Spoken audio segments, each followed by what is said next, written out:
DSPN, the Devlin Sports Podcast Network. Greg Martin joins us every Thursday, and I know I'm going to cop it like a child. How do you say Queenslander? Queenslander. Well, that's just me and nasty. I'm a guest on your show. You may as well just call us all grub, eh? Yeah. Wee. So you let the E's go, and then the N and the S are just Queens. Oh, and then there's a lot of A's, and then there's an ND and a lot of more A's. Lander. Yeah, look at that jersey, mate. Look at that jersey. Look, we had Lowy on, and he said, that every now and again, Sir Graham Lowe, mate. He's a knight these days. He's a sir because he coached Queensland in State of Origin. That's it. That's why he got his knighthood, mate. And he said that every now and again in Origin, you got to dip into what he calls the miracle tin. This was one of those games where your lot were written off. I said it was 3-0. I couldn't see how you could win that game. You dialed up the rain. You dialed up a penalty count. I got to cop it, though. I mean, in actual fact, that was a magnificent first half performance. So fair play to you. Mate, $4 it was paying. But to win 1-12, I've never seen. 2-horse race between two teams that are close. Cleaned up. Gamble responsibly. Do you have to say that in New Zealand? Yeah, of course you do, mate. But that's a gimme that's a gimme. $4 unders on an Origin game? To win by 1-12. Yeah, sorry. So Billy Slater, all week, he had to apologise in. None of that matters bollocks, does it? None of the talk, none of the build-up matters bollocks. It's whether or not this team can get out there and play like a team, which it did. Oh, God, both teams are pretty good. New South Wales on paper are better. But if you prod and poke enough people with going, you're hopeless, you're embarrassed, we're dropping your captain, if you do enough of that, of course their attitude's going to turn the corner. And all you got to do, every human, if you're about to catch the ball and someone's about to belt you, they start to think twice, and that's what happened. And it was wet. That's what happened last night with New South Wales. The superstars believed in their own rubbish, and I believe you're a New South Wales fan. Yes. So you're right up there. You've got that arrogant attitude that all New South Wales people have going, we'll probably win a State of Origin forever and ever. That's what you're thinking after the first game. Well, here comes a big boot up the arse from Queenslanders. That's what happens in State of Origin. That's the world. If only we could harness that against you bloody All Black. Is that gonna flow on the effect to the Broncos against the Sharks on Sunday? Because this is a really crucial match, this one. No, because the Broncos, as you've seen, they win, loss, because the Broncos are like New South Wales. They get up themselves really easily. Oh, well, you guys, the back is so good. So there's every chance they won't go any good. Yeah, that's the one, mate. Who's winning the battle? And my Dolphins are the team. Yeah, they're more points than any other team. I know I'm commercially obligated, but I'm starting to like them. Yeah, well, I mean, they're in the eight. They're in the eight. Okay, so if you've got a cowbell, you can't take it to the Super Rugby final. You've heard this story?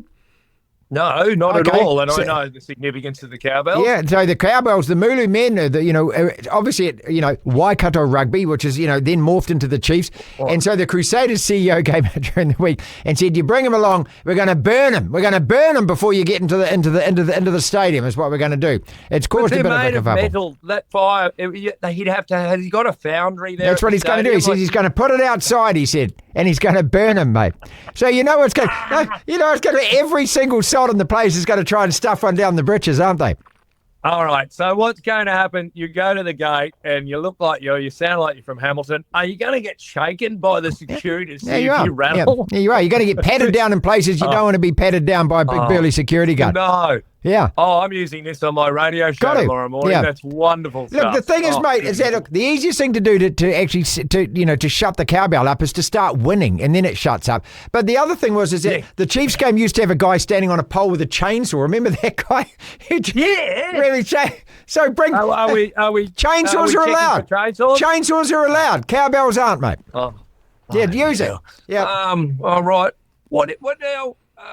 The Chiefs, last time they won Super Rugby, they got in trouble, if I remember. Anyway, you're probably not throwing gravel. No, they were throwing gravel at the stripper. And what they did in the end is the rugby union came out and did an official investigation. And do you know what they concluded?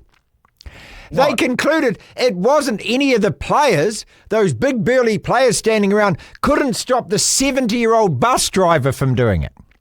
Oh, it was the bus driver who was doing it? No, well, that was the official inquiry. It was the bus driver. 70-year-old Jack.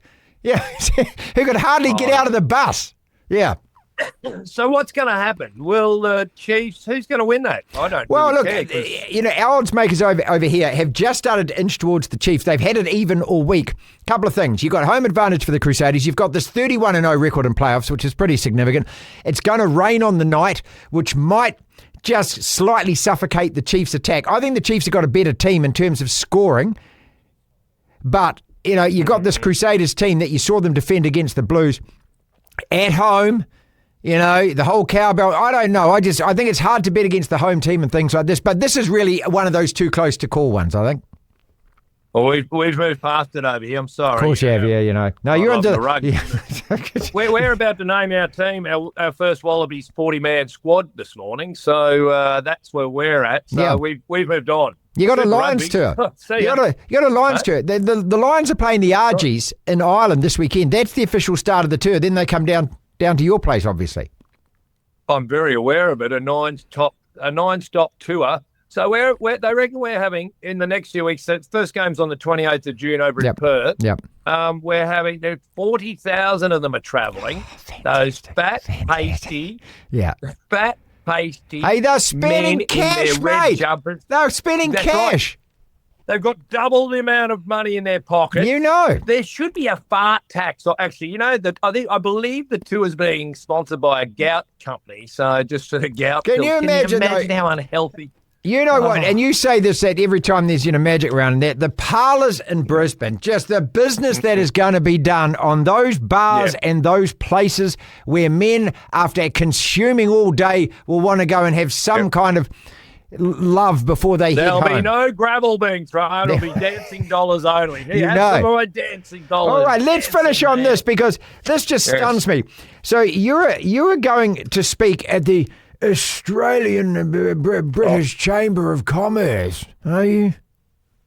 Mate, Australian British Chamber of Commerce, and there's a dame somebody, and there's an undersecretary of something or other, undersecretary of state, irresponsible for the trade. Undersecretary normally lies on top of the dame. Isn't that how it's worked? Or is the dame on top of the Undersecretary? That's normally how it works in those saucy places, they're both isn't it? Females, so I don't know. Well, of course, in that case. Oh, I don't know. This is 2025. Why are they sending a dumbass rugby guy like me to MC this? I normally go to suburban rugby clubs or for the Reds or things, and I can swear and I can make misogynistic fart jokes. Yes. I don't know how I'm going to cope with this. I'm wearing a Queensland jersey. That'll do. Get changed or not. No, go on there and just start yelling Queenslander. I bet the audience will love it. No, I'm going to bag the royal family. That'll be first cab off the rank. So see if I can get them all on side. Oh, who gives a root? Let us know how it goes next week. It won't go well. DSPN.